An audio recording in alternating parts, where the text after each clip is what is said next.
광주를 방문한 고 전두환 씨의 손자 전우원 씨가 국립 5.18 민주묘지에서 참배하며 희생자 묘역 앞에서 고개를 숙였습니다. 피해자들을 만난 자리에선 할아버지인 고 전두환 씨는 학살자라며 대신 사죄의 뜻을 밝혔습니다. 박근혜 전 대통령 탄핵 국면에서 작성된 개헌 문건의 핵심 인물인 조현천 전 기무사령관이 오늘 구속 갈림길에 섰습니다. 지난 2017년 계엄령 문건 TF를 구성해 문건을 작성하도록 지시한 혐의로 구속 여부는 밤늦게 결정될 전망입니다. 정부가 그동안 비공개로 작성했던 북한 인권보고서를 올해 처음으로 공개했습니다. 북한 이탈 주민들 증언을 토대로 빈번한 공개 처형과 생체 실험 등은 물론 심각한 인권 침해 사례가 담겼습니다. 도널드 트럼프 전 미국 대통령이 역대 전현직 미국 대통령 가운데 처음으로 형사 기소됐습니다. 미국에서 전례 없는 전직 대통령에 대한 기소로 내년 미국 대선판에 상당한 영향이 예상됩니다. 뉴스앤이슈 2부 시작합니다. 고 전두환 씨의 손자 전우원 씨가 광주 국립 5.18 민주묘지를 방문해 참배했습니다. 전 씨는 묘역에서 5.18 최초 사망자인 고 김경철 씨와 초등학생 희생자 전재수군 묘 등을 참배하며 묘비를 외투로 닦고 사죄했습니다. 참배에 앞서 전 씨는 방명록에 민주주의의 진정한 아버지는 여기에 묻혀 계신 모든 분들이라고 작성했습니다. 전우원 씨는 5.18 민주묘지를 방문하기에 앞서 유족, 피해자들을 만났습니다. 전 씨는 이 자리에서 할아버지는 큰 죄인이고 학살자라며 사죄했습니다. 직접 들어보겠습니다.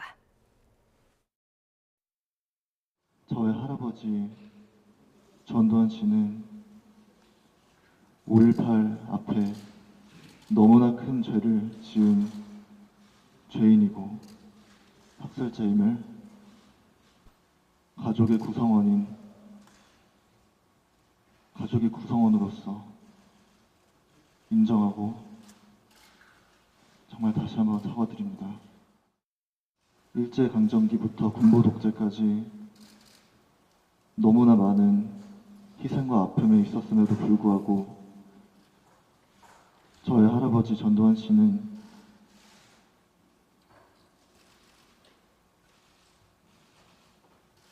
민주주의의 발전을 도모하지 못하고 오히려 민주주의가 역으로 흐르게 하였습니다. 그리고 정말 군부 독재 속에서 두려움 속에서 그것을 이겨내고 용기로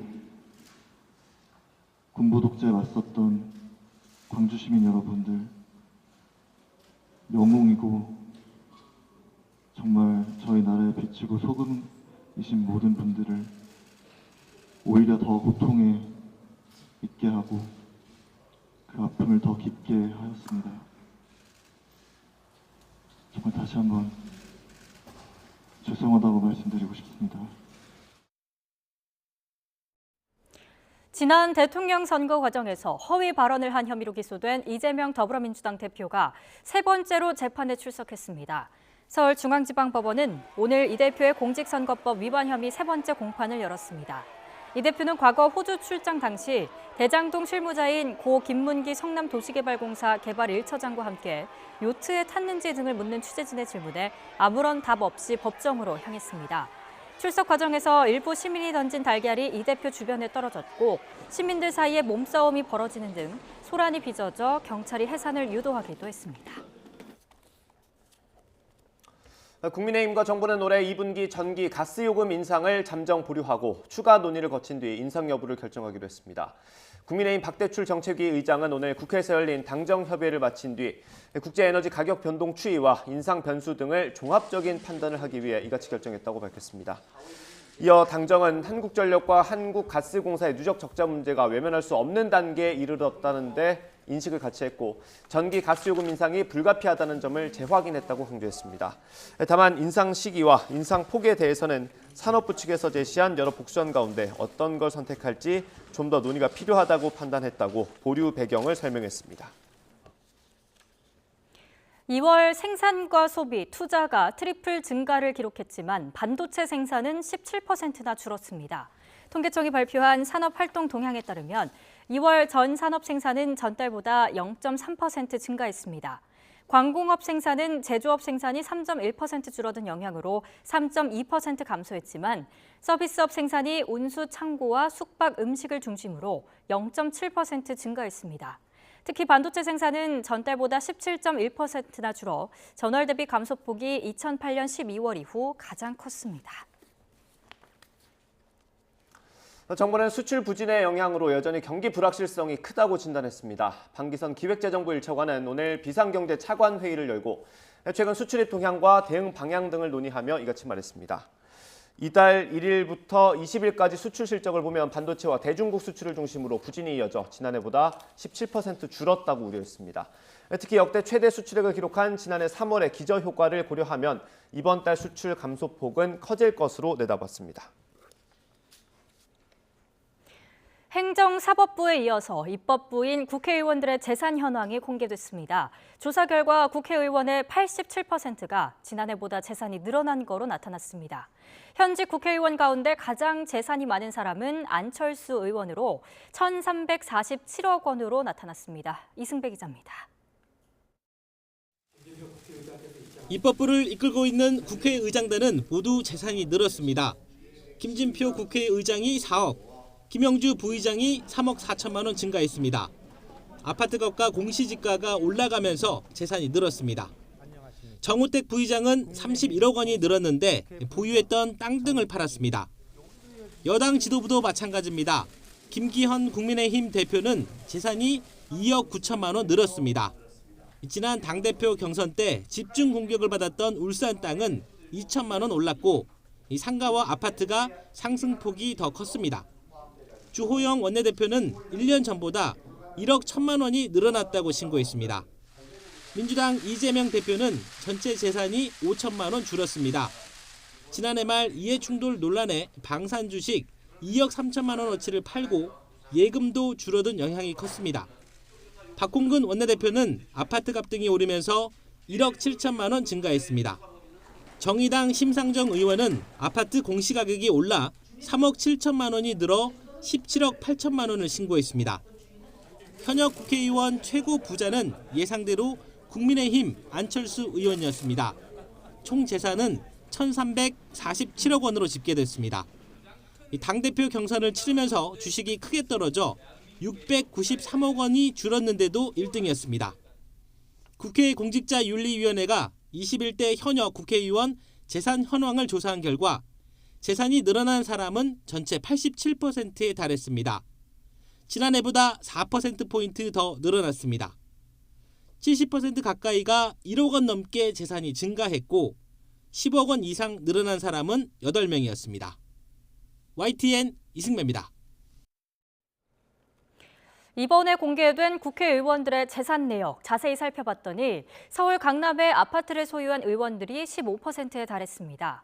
본인 지역구와 무관한 서울 강남, 서초, 송파구의 아파트를 보유한 의원들도 적지 않았습니다. 김경수 기자가 보도합니다.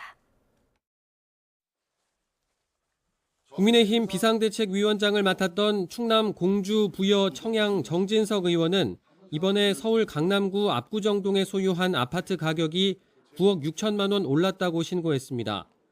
역시 충청이 지역구인 국민의힘 정우택 국회 부의장도 서울 서초동에 보유한 아파트가 3억 7천만 원 올랐고 윤핵관 맏형으로 꼽혔던 강원 강릉 권성동 전 원내대표의 서울 강남구 개포동 아파트는 공시 가격이 2억 가까이 상승했습니다.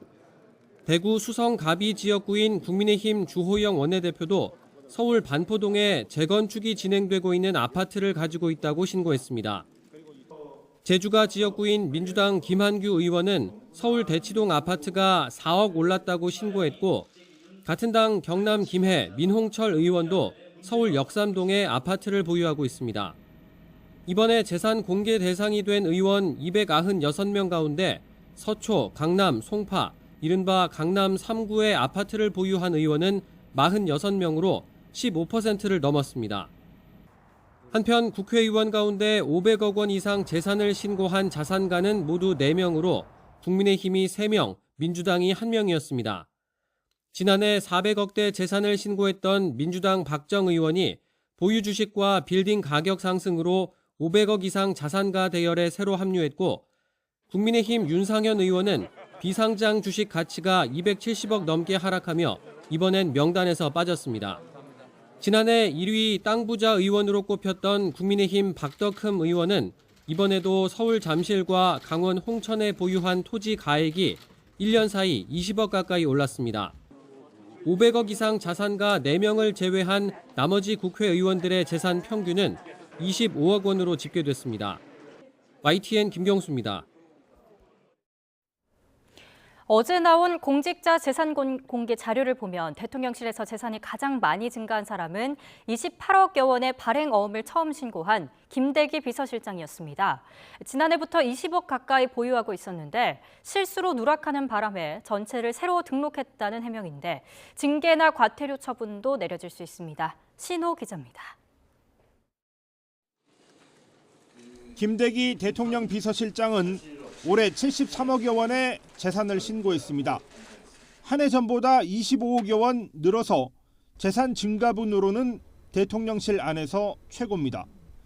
올해 새롭게 신고한 발행어음 28억 7천만 원 때문인데 사실은 상당 부분을 지난해부터 가지고 있었고 신고할 때 빠뜨린 것이라고 해명했습니다.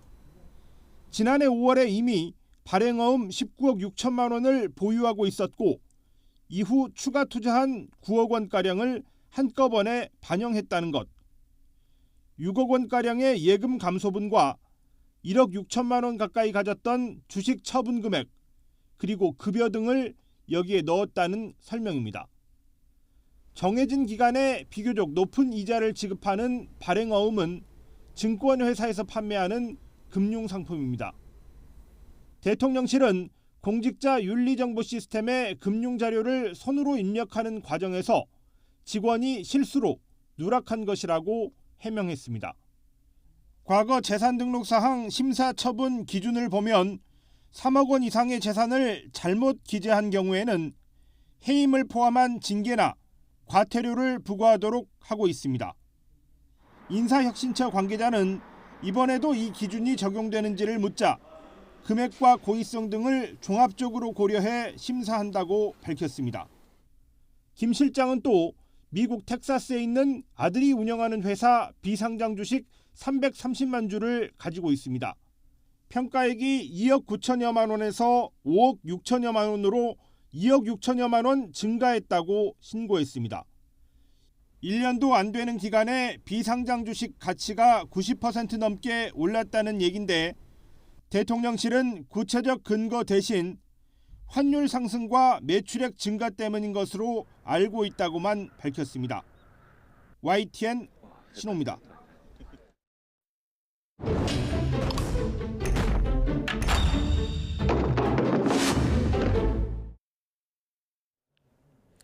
네, 이번 공직자 재산 공개 내역을 보면 고위 관료들이 국내 주식을 대부분 매각하고 해외 주식은 그대로 보유한 경우를 많이 볼 수 있습니다. 바로 직무 관련성 심사 때문인데요. 해외 주식의 경우에는 국내에서 영업하는 회사라도 심사 대상에서 제외되는지 관련 법령을 토대로 신지원 기자가 정리해봤습니다. 강경성 대통령 산업정책비서관의 배우자와 두 자녀가 보유한 해외 주식 내역은 5페이지에 이릅니다. 이름도 생소한 해외 주식을 37종목이나 가지고 있다고 신고했습니다. 김은혜 홍보수석은 본인과 배우자가 196주의 넷플릭스 주식을 갖고 있습니다. 부부 합산 2억 1천여만 원의 해외 주식을 신고했습니다. 이종섭 국방부 장관은 엔비디아나 스타벅스 주식 소량을, 배우자는 아마존과 소파이 테크놀로지 등 해외 주식을 보유하고 있습니다. 국무위원과 대통령실 관계자 60명의 재산 신고 내역을 살펴봤더니 19명은 본인이나 가족이 해외 주식을 보유하고 있었습니다. 반대로 국내 주식의 경우 3천만 원 이상 주식은 상당 부분 매각한 경우가 많았습니다. 국내 주식은 3천만 원 이상을 보유하면 주식 백지신탁심사위원회에 신고해 직무 관련성을 심사받아야 하기 때문. 고위공직자가 정책 결정에 관여하거나 정보 취득 범위가 넓을 수 있다는 점을 반영한 겁니다. 그렇다면 해외 주식의 경우에는 이런 제한이 없는 걸까? 인사혁신처의 공직자 윤리 시스템을 보니 주된 영업소가 외국에 있고 국내 시장에 상장되지 않았다면 직무 관련성 심사 대상이 아니라고 설명하고 있습니다. 국내 기업이냐 해외 기업이냐를 구분 짓는 것 자체가 점점 의미가 없어지는 시대고 해외 주식 투자도 활발하게 이루어지고 있습니다. 고위공직자분들의 업무 범위가 굉장히 포괄적인 만큼 해외 주식도 직무 관련성 심사 대상이 되어야 할. 지난 2020년에는 공기업인 한국전력 사장이 자신이 11억 원 상당의 주식을 보유한 다국적 기업에 일감을 주면서 논란이 일기도 했습니다. 글로벌 시장 경제의 흐름을 반영해 해외 주식도 백지신탁 심사 대상에 포함하는 공직자윤리법 개정안이 발의된 상태지만 2년 넘게 국회 심사만 기다리고 있습니다. 따라서 현행 공직자윤리법이 고위공직자의 국내 주식만 심사하고 해외 주식 보유는 제한하지 않고 있다는 문제 제기는 사실로 판정합니다. YTN 신지원입니다. 대장동 개발 사업 수익을 나눠주기로 약속했다는 이른바 50억 클럽 의혹과 관련해 검찰이 어제 박영수 전 특검에 대한 압수수색에 들어갔습니다. 50억 클럽 특검을 추진하는 야당에선 검찰이 수사 의지가 있는지 의심하는 목소리가 나오고 있습니다. 예전에 보셔서 아시겠지만 박근혜 정부 때 우병우 민정수석 나중에 검찰 수사 받았을 때 어땠습니까? 검찰 선배라고 가서 팔짱 딱 끼고 수사하고 오히려 조사하는 사람들이 그 아래서 머리를 조아리는 이런 모습들을 온 국민이 보고 충격을 먹었지 않습니까? 네. 사실 박영수 특검에 대한 수사도 그렇게 비슷하게 흘러갈 가능성이 매우 높습니다. 왜냐하면 이제 특수부 검사들의 대선배격인 것이 하나가 일단 있고요. 네. 또 하나는 이게 법조비리 사건이기 때문에 검사들이 자유로울 수 없는 그런 기본적인 한계, 출발선상부터 한계가 존재합니다. 네, 일종의 뭐 팔의 안으로 굽는다 뭐 이런 거 그렇죠. 말씀하시는. 50억 클럽 특검 법안이 국회 법사위에 상정되긴 했지만 특검의 방향을 놓고 각 정당의 셈법이 다릅니다. 민주당은 김건희 여사의 도이치모터스 주가 조작 의혹까지 묶어서 신속 처리한 건 이른바 패스트트랙으로 처리하자는 입장인데 정의당은 상임위에서 논의가 우선이라는 입장입니다. 어떤 이유 때문인지 이정미 대표 인터뷰 들어보겠습니다. 정의당이 이제까지 특검법을 추진할 때 그 과정상의 국회의 어떤 절차를 제대로 밟아 나가자라고 하는 이야기를 계속 드려왔습니다. 근데 국회의 절차라고 하는 것은 상임위원회에서 이것을 다루고 상임위원회에서 이것이 마땅히 다뤄져야 하는 법안인데도 계속 어떤 일정 특정 정당이 거부를 하고 반대를 한다. 그러면 그것을 다시 또 패스트 트랙으로 가져갈 수 있는 것입니다. 그런 점에서 네, 과정과 명분을 쌓아나가는 것이 필요하고 만약에 그러지 않고 지금 뭐 법사위 올라갔는데 그거 되지도 않을 일이다. 이렇게 해버리고 그냥 패스트 트랙으로 바로 가게 된다라고 한다면 저는 이것이 또 다른 뭐 대통령 거부권이라든가 이런 문턱에 걸릴 수도 있다고 봅니다. 그러니까 대통령이 거부권을 행사할 수 없을 정도의 우리의 명분을 쌓아나가는 과정 이것이 이제 첫 단추가 열렸기 때문에 여기에서 우리가 그 국민의힘을 훨씬 더 압박할 수 있는 그런 명분이 생겼다고 봅니다. 불법 정치자금 의혹을 받는 국민의힘 하영재 의원에 대한 체포동의안이 어제 국회 본회의를 통과했습니다. 이재명 대표 때와는 다른 결과를 놓고 국민의힘에선 이런 의문을 던졌습니다. 똑같은 범죄 혐의를 받는 똑같은 국회의원에 대해서 한쪽에서는 자기 당의 대표라고 해서 정치 탄압이라고 얘기하고요. 저희 쪽은 저희 당 의원이긴 하지만 어쨌든 범법행위를 했으니까 불체포 특권 포기하는 게 맞겠다라고 판단을 했습니다. 어떤 판단이 국민들로부터 합리성 그리고 정당성을 인정받을지는 자명한 거 아니겠어요? 이재명 대표에 대해서 정치 탄압이라고 주장하는 근거에 대해서 민주당에서 말은 그렇게 할 수 있지만 과연 다수의 국민들이 거기에 수긍할지에 대해서 민주당은 정말 심각하게 고민해봐야 된다. 네, 그런데 민주당은 사안이 다르다고 선을 긋고 있습니다. 노웅래 의원의 경우는 어떻게 봐야 하는 질문에 진성준 의원의 대답은 이랬습니다. 우선 불체포 특권이라고 하는 것은 정치 탄압으로부터 의회와 의원을 보호하기 위한 것입니다. 그런데 윤석열 정부가 집권 여당의 국회의원을 정치 탄압하는 것이라고 보기는 어렵지 않습니까? 또 하영재 의원은 뭐 부풀려졌다고는 하지만 혐의를 인정하고 있습니다. 그러니까 부당한 어떤 조작 수사나 표적 수사라고 보기 어렵죠. 그러면 노웅래 의원의 건은 어떻게 저희가 이해를 해야 될까요? 노웅래 의원은 당신의 혐의를 부인했거든요.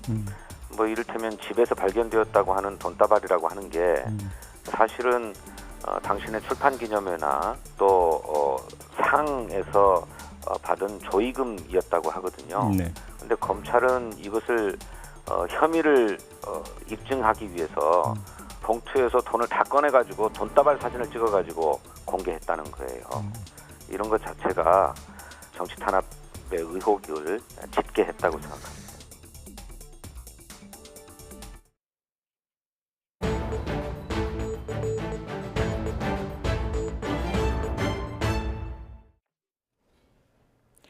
정부가 지난 2017년부터 비공개로 작성해온 북한 인권 보고서를 올해 처음으로 공개했습니다. 북한 인권 개선을 위해 내부 실상을 널리 알린다는 차원인데요. 사법 절차 없는 즉결 처형이 빈번하게 집행되는 등 심각한 인권 침해 사례들이 담겼습니다. 취재기자 연결해 알아봅니다. 조수연 기자. 네, 통일외교안보부입니다. 먼저 정부의 북한 인권 보고서 작성 과정부터 설명해 주시죠. 네, 통일부는 2017년부터 2022년 사이 탈북한 주민 508명이 증언한 1,600여 개 인권 침해 사례를 바탕으로 올해 북한 인권 보고서를 작성했습니다. 세계 인권 선언과 국제 인권 조약 등 국제적 기준을 적용해 북한 내부에서 벌어진 인권 침해 사례들을 담았는데요. 특히 접경 지역 사례가 많이 인용됐고 코로나19에 따른 북한의 국경 봉쇄로 탈북민이 급감하면서 2022년 이후 사례는 상대적으로 적었습니다. 북한 인권 보고서는 2016년 북한 인권법이 제정된 이후 이듬해인 2017년부터 매년 발간돼 왔지만 일반에 공개된 것은 이번이 처음입니다. 그동안은 탈북민의 개인정보 노출 우려와 북한의 반발 등을 고려해 비공개했는데 열악한 인권 실태를 널리 알리기 위해 방침을 바꾼 겁니다.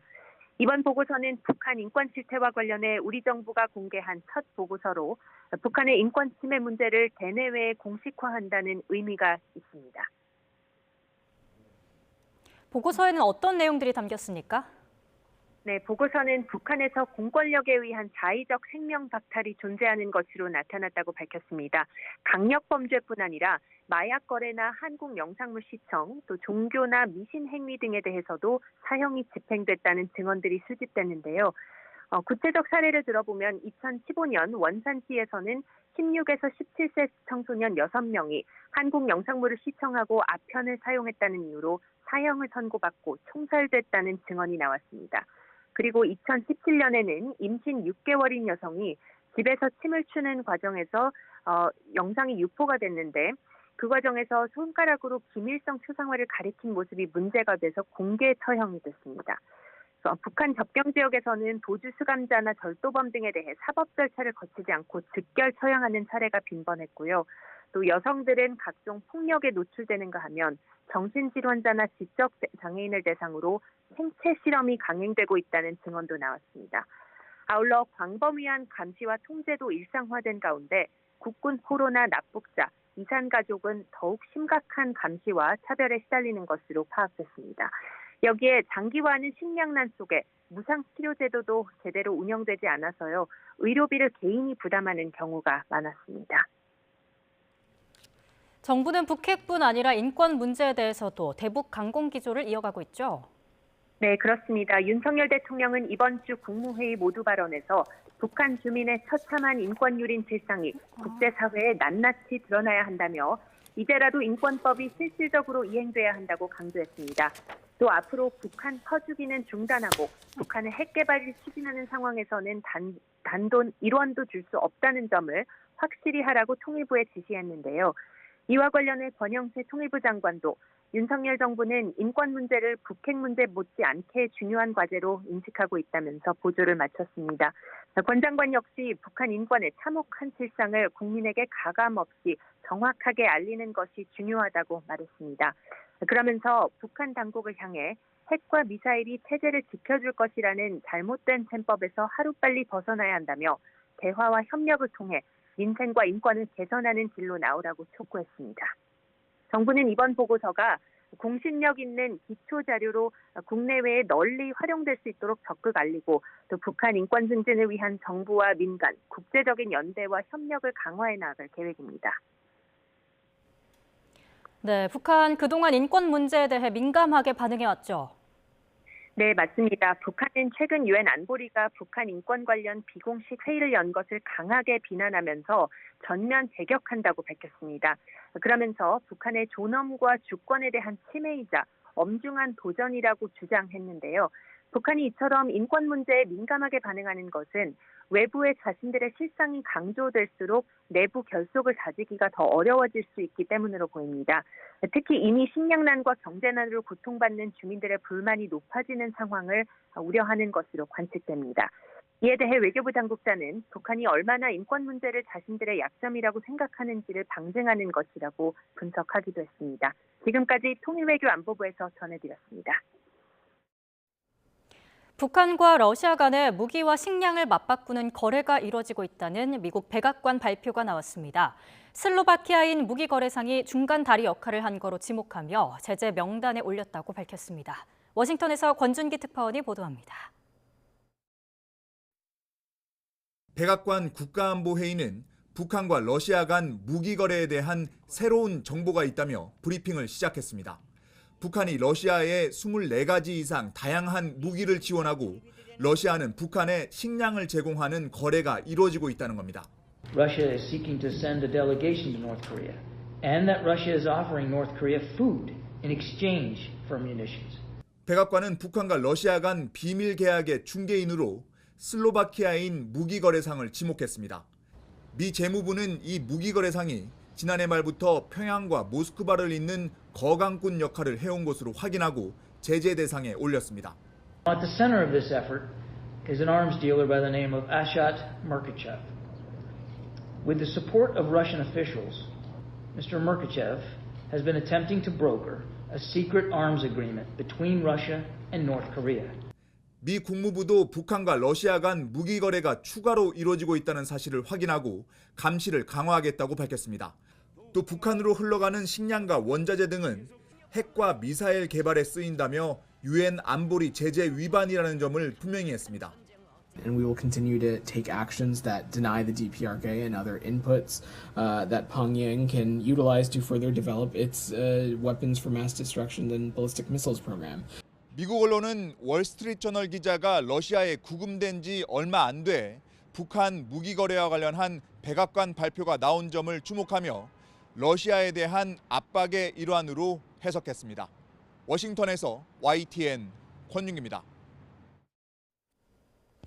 러시아가 미국의 대륙간 탄도미사일 등 미사일 발사 정보를 계속 제공하겠다고 밝혔습니다. 이에 대해 러시아는 자국이 참여를 중단한 미국과의 핵군축 조약 대신 과거 협정을 활용한 선의의 조치라고 했지만 관련 정보 제공 중단을 통보한 전날 결정을 하루 만에 사실상 번복한 겁니다. 로이터 등 외신에 따르면 세르게이 랴브코프 러시아 외무차관은 기자들에게 정치적, 법적 관점에서 신전략 무기 감축 조약, 뉴스타트에 따른 모든 종류의 정보 교환과 사찰 활동이 중단됐다고 밝혔습니다. 미국의 언론사 기자가 러시아에서 간첩 혐의로 체포됐습니다. 미국 정부는 용납할 수 없다고 비난했고 러시아에 있는 자국민들에게 즉시 떠나라고 권고했습니다. 류재복 기자가 보도합니다. 러시아 연방보안국은 중부도시 예카테린부르크에서 미국 월스트리트저널 모스크바 지국 소속 에반 게르시코바치 특파원을 붙잡았다고 밝혔습니다. 게르시코바치 기자가 미국 지시에 따라 러시아 군산 복합기업의 기밀 정보를 모으다가 적발됐다는 것입니다. 하지만 구체적인 증거는 내놓지 않았습니다. Которую назвать журналистикой нельзя, это не журналистика. Соответственно, в отношении этих его деяний, поступков. 게르시코바치 기자는 러시아 출신으로 부모는 미국에 살고 있습니다. 지난 1990년대 냉전이 끝난 뒤 미국 기자가 러시아에서 간첩 혐의로 체포된 건 이번이 처음입니다. 러시아에서 간첩 혐의로 유죄 판결을 받으면 최고 징역 20년형을 받을 수 있습니다. The targeting of American citizens by Russian government is unacceptable. We condemn the detention of Mr. Gerskovich in the strongest terms. 미국 정부는 러시아 당국의 체포 사실 확인과 접견을 요청했다고 밝혔습니다. 나아가 러시아에 살거나 여행 중인 미국인들에게 즉시 떠날 것을 권고했습니다.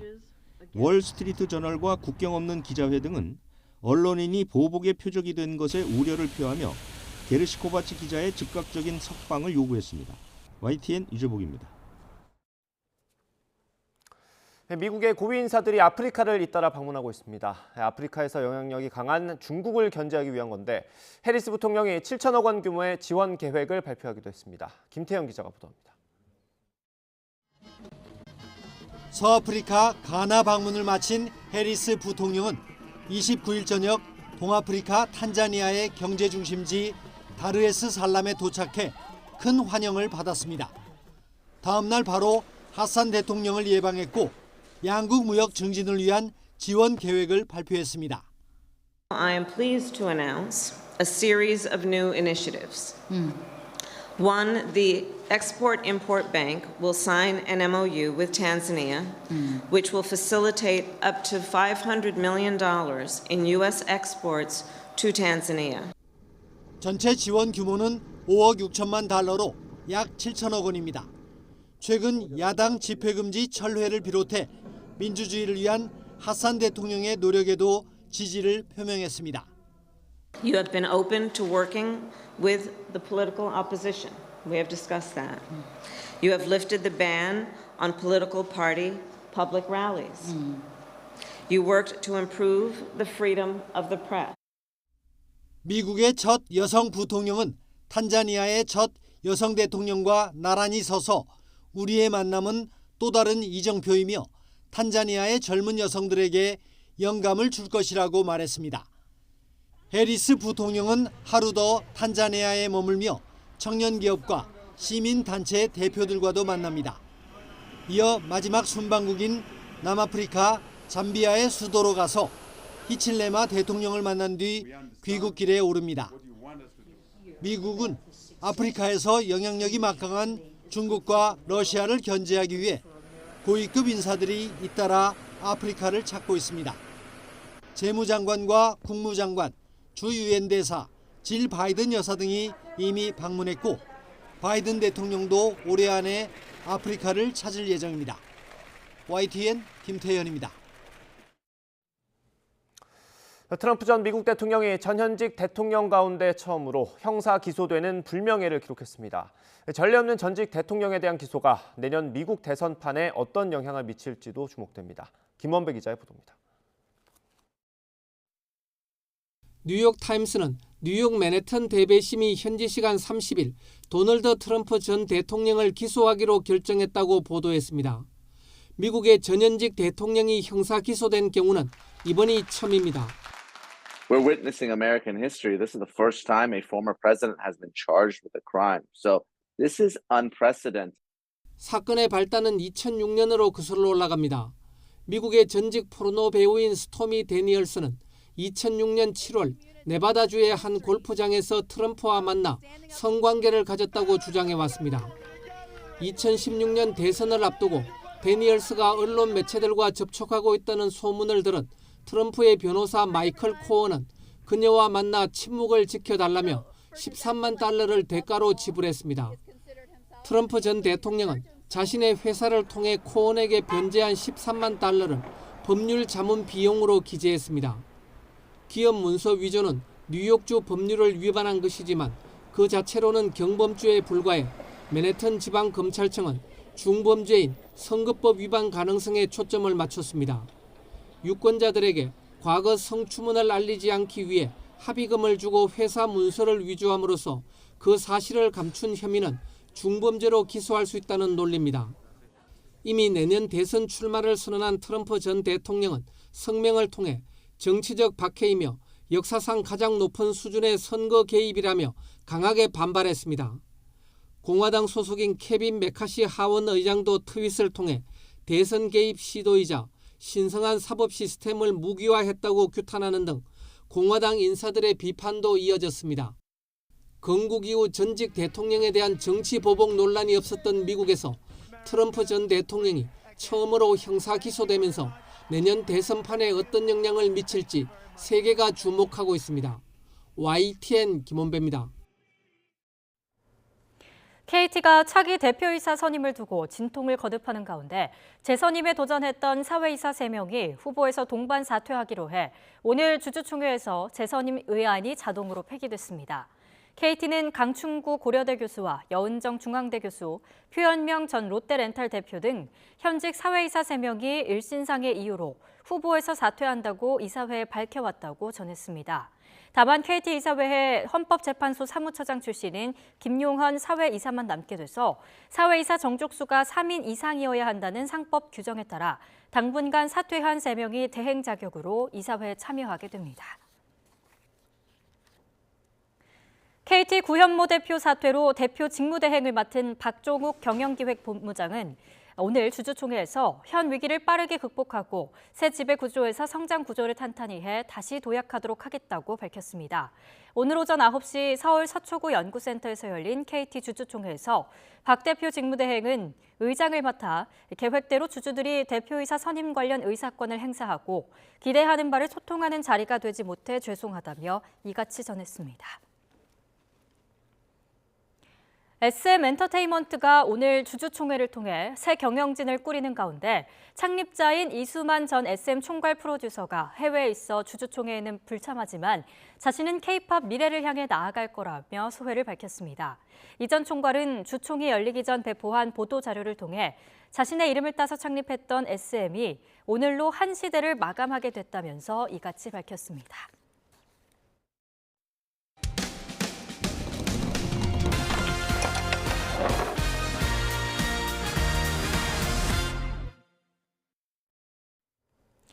최근 YTN이 상습 사기 혐의로 재판에 넘겨진 인테리어 공사업자 사건 보도해드렸는데요. 법원에서 구속영장이 기각돼 검찰 조사를 받는 중에도 사기 행각은 이어진 거로 조사됐습니다. 경찰이 보도 후에 추가로 접수된 범행들을 모아서 다시 구속영장을 신청했는데 그 결과에 피해자들이 다시 울분을 터뜨리고 있습니다. 제보는 Y 양동훈 기자입니다.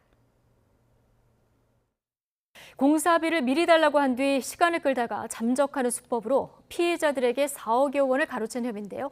검찰 수사 중에도 인테리어 업자의 사기 행각이 이어지고 있다는 YTN 보도 뒤 경찰에 추가 피해 신고가 잇따르고 있습니다.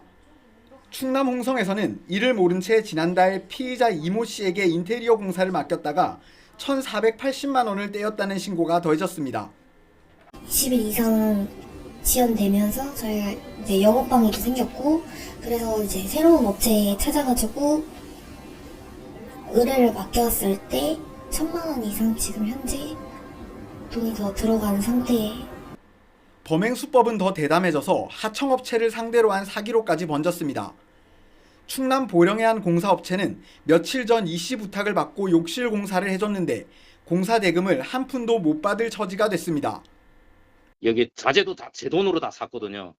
그리고 부자재, 그리고 기구까지 제 돈으로 다 사서 진행을 한 이 돈이 160만 원이래거든요. 앞서 신고된 피해 규모는 40명에 4억여 원. YTN 보도 이후 20일 동안에만 경찰서 한 곳에 피해 신고 6건이 추가로 접수됐습니다. 충청권뿐 아니라 수도권과 호남 등지로 피해 신고가 확대되자 경찰은 추가 피해를 막기 위해서라도 이 씨를 구속해야 한다며 최근 다시 영장을 신청했습니다. 대전지방법원 공주지원은 이 씨에 대한 두 번째 구속영장 실질심사에서 또 기각 결정을 내렸습니다. 이번에도 역시 도주 우려가 충분히 소명되지 않았다는 게 이유였습니다. 경찰은 이 씨가 경찰 조사에 꾸준히 출석하는 건 맞지만 범행이 계속되는데도 영장이 다시 기각된 건 이해하기 어렵다며 당황스럽다는 반응을 보였습니다. 법률 전문가 역시 수사를 받으면서 추가 범행을 이어갔는데 두 차례나 영장이 기각된 사실이 쉽게 이해되지 않는다고 말했습니다. 1차 구속영장 기각 이후에도 범인이 계속해서 사기 범행을 지속해왔지 않습니까? 재범의 위험성은 누가 봐도 명백한 상황이죠. 국민들이 보기에 재범을 방조 내지 허가한 것으로 보여질 수도 있다고 봅니다. 피해자들은 법원이 이 씨 말만 듣고 피해자 입장은 고려하지 않는 거냐며 울분을 토했습니다. 말하는 거는 돈을 준다고 하거든요. 법원에서는 도망칠 우려가 없다고 하겠죠. 준다 하지만 준 사람이 지금 하나도 없잖아요, 지금. 경찰은 충남 공주에 있는 인테리어 업체에서 비슷한 사기를 당한 피해자들은 신속한 수사 진행을 위해 공주경찰서로 직접 연락해달라고 당부했습니다. YTN 양동훈입니다. 어제 오후 5시 20분쯤 경기 남양주시 진건읍에 있는 건설 폐기물 처리 업체에서 40대 작업자 A씨가 파쇄기에 몸이 끼어 숨졌습니다.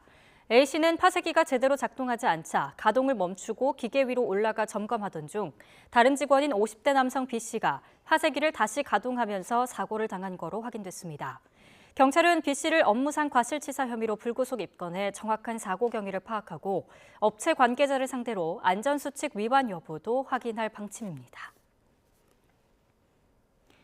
초저출산 현상이 계속되면 오는 2070년엔 월급의 21%를 국민연금으로 내야 한다는 분석이 나왔습니다.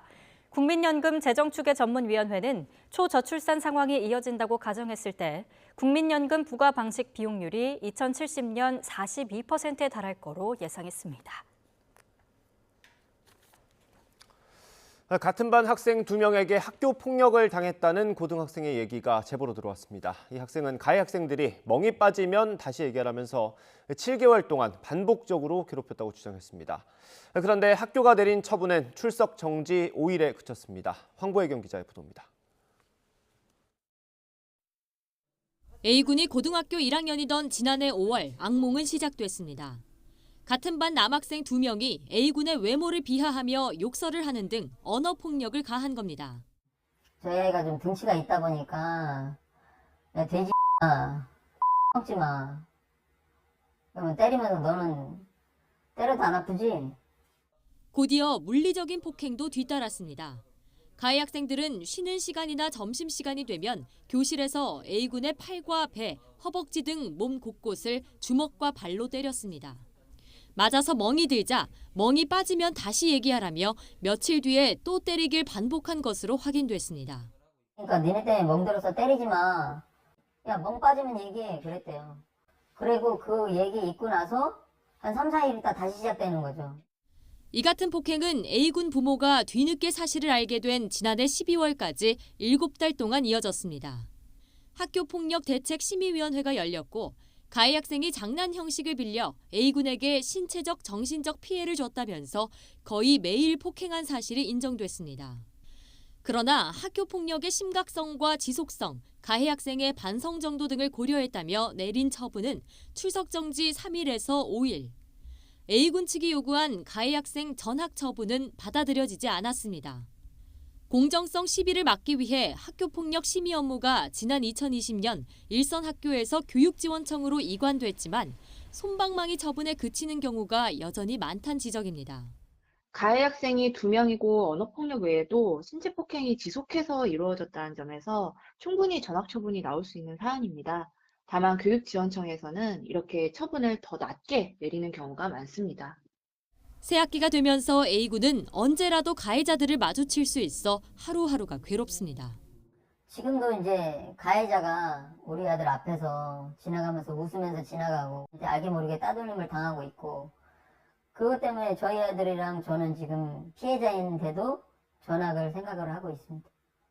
A군 부모는 가해 학생들을 형사 고소하고 이들을 전학 가게 해달라며 도교육청에 재심을 청구했습니다.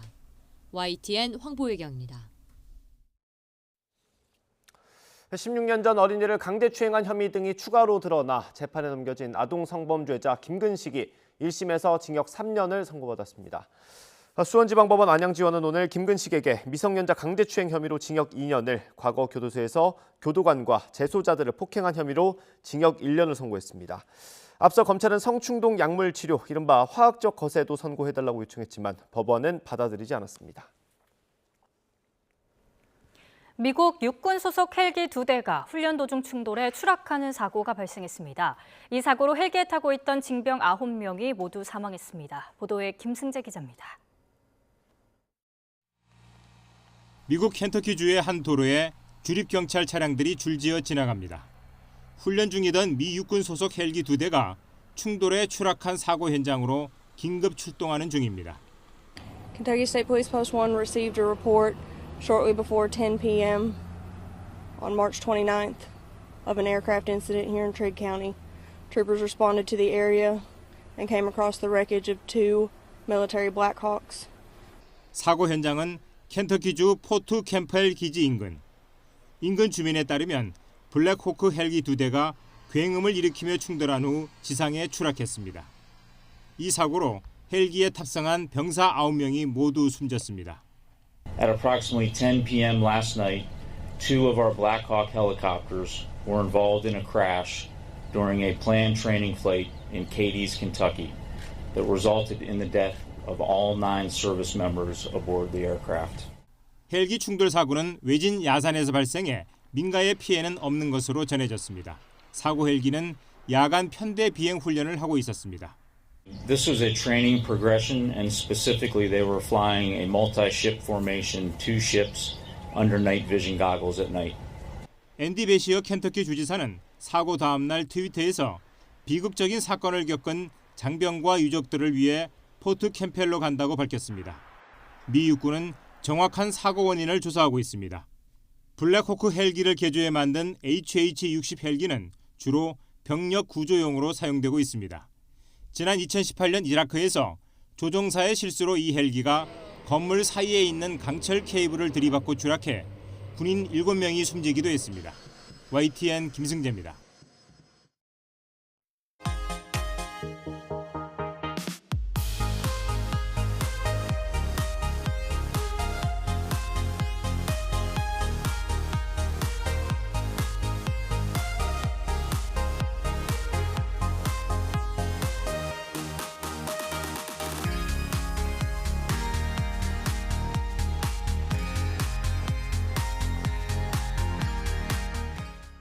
뉴스앤이슈 여기서 마치겠습니다. 네, 이어서 더 뉴스가 방송됩니다. 시청해주신 여러분 고맙습니다.